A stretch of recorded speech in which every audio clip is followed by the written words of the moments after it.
بسم اللہ الرحمن الرحیم۔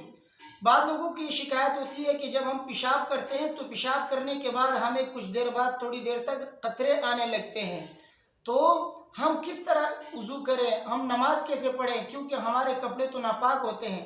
تو بہت سے لوگ جو ہے پھر اس ڈر سے، اس وہم سے کہ ہم وضو نہیں کر سکتے، نماز نہیں پڑھ سکتے، تو پھر وہ نماز پڑھنے کو ہی چھوڑ دیتے ہیں۔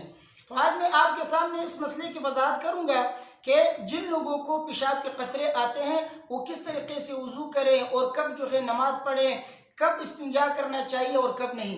دیکھیے، جن لوگوں کو پیشاب کے قطرے آتے ہیں ان کو تو یا قطرے تسلسل کے ساتھ آ رہے ہوں گے، اور یا تو جو ہے تسلسل کے ساتھ نہیں، وقفے کے بعد جو ہے ان کو پیشاب کے قطرے آتے ہیں۔ تو یہ دو قسم کے جو ہے مریض ہوتے ہیں۔ دیکھیے، اگر آپ کو پیشاب کے قطرے تسلسل کے ساتھ آتے ہیں، یعنی اس میں اتنا تسلسل ہے کہ پورا ایک نماز کا مکمل وقت جو ہے اس میں گزر جاتا ہے اور آپ کو اس میں اتنا وقفہ بھی نہیں ملتا کہ آپ جو ہے ایک فرض نماز جو ہے اس میں پڑھ سکے، تو آپ معذورین میں پھر شمار ہیں، آپ جو ہے معذور کہلائیں گے شریعت کی نظر میں۔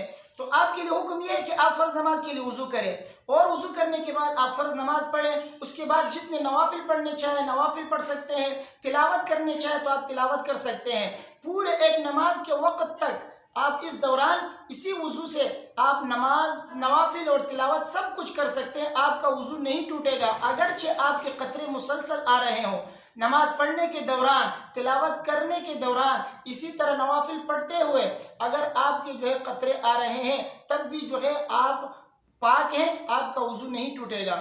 ہاں، اگر کسی اور وجہ سے جو ہے مثلاً ہوا خارج ہو گئی، یا مثلاً یہ کہ خون نکلا، قے کیا آپ نے، تو آپ کا وضو ٹوٹ جائے گا، لیکن صرف قطرے کے آنے سے آپ کا وضو نہیں ٹوٹے گا، آپ مسلسل پاک ہے پورے نماز کے وقت کے اندر۔ جیسے نماز کا وقت نکل جائے گا، مثلاً ظہر کا وقت آیا، آپ نے وضو کر لیا، تو پورے ظہر کے وقت کے اندر آپ فرض نماز، نوافل، تلاوت آپ پڑھ سکتے ہیں، لیکن جیسے ظہر کا وقت نکل جائے، جیسے عصر کا وقت شروع ہو جائے گا، آپ کا وضو ٹوٹ جائے گا، آپ کے لیے دوسرے نماز کے وقت کے لیے آپ کو دوبارہ وضو کرنا پڑے گا۔ بہرحال یہ تو معذورین کی وضو اور نماز کا حکم تھا۔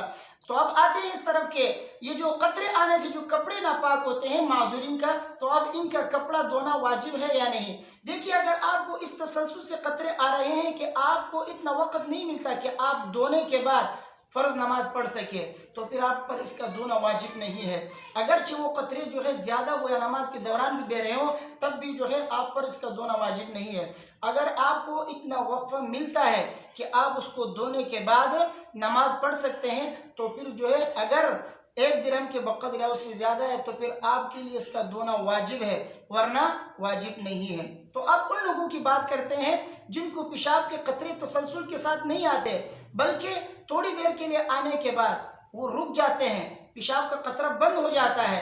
تو اب ان کے لیے حکم یہ ہے کہ وہ پیشاب کرنے کے بعد تھوڑی دیر کے لیے وہ وقفہ کرے، انتظار کرے۔ جیسے ہی ان کو اطمینان ہو جائے کہ اب میرا جو ہے پیشاب کا قطرہ آنا بند ہو گیا ہے، تو تب جا کے وضو کرے، اپنے کپڑے مپڑے دھو لیں، اپنے شلوار کو جہاں جہاں قطرے لگ گئے ہیں اس کو دھو لیں، وضو کرے اور نماز پڑھ لے۔ بہتر ان لوگوں کے لیے یہ ہے کہ نماز سے بہت پہلے، وقت سے پہلے وہ استنجا کرے۔ جب ان کو اچھی طرح اطمینان ہو جائے کہ میرے پیشاب کا قطرہ آنا بند ہو گیا ہے، تو وہ اب جا کے جو ہے وہ وضو کر لیں اور پھر نماز پڑھ لیں۔ اور اس سے بھی بہتر یہ ہے ان لوگوں کے لیے کہ وہ نماز کے لیے الگ کپڑا رکھیں۔ ویسے عام طور پہ پورے دن کے لیے الگ کپڑا رکھیں، نماز کے لیے وہ الگ کپڑا رکھیں۔ جیسے نماز کا وقت شروع ہو جائے تو وہ اس کپڑے کے اندر جو ہے نماز پڑھ لیا کرے۔ تو بہرحال پیشاب کے قطروں کے متعلق یہ مسئلہ بہت سے لوگ پوچھا کرتے تھے، تو میں نے سوچا کہ آپ کے سامنے اس مسئلے کی میں مکمل وضاحت کروں کہ کس صورت میں آپ معذورین میں شمار ہیں اور کس صورت میں نہیں ہے۔